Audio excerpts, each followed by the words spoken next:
Wothi ngiqale bakwethu ngizibike lami emakhosini ami ngiqala ngenkosi endabuka khona inkosi yamangwe ngithi ezigode wena wengwe lengwenyama mangethe ngiqhubeke ngithinta inkosi emphila khona le kiyo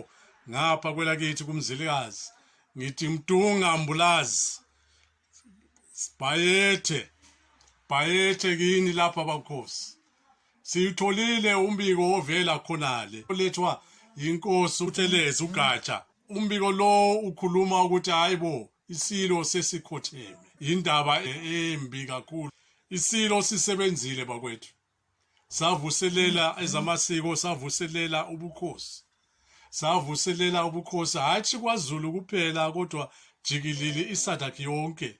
noma sithinta iSouth Africa iZimbabwe iMozambique iZambia ngaphi sivuselele ngokuma eqinisweni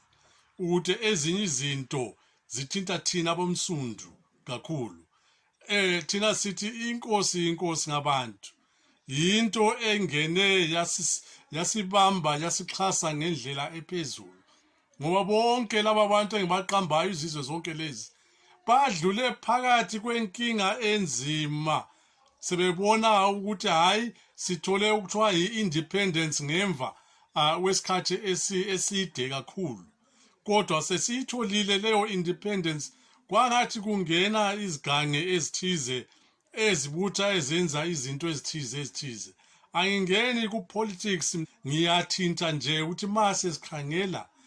ubukhokheli bomdabuko kuma ngaphi kuyini kusantobani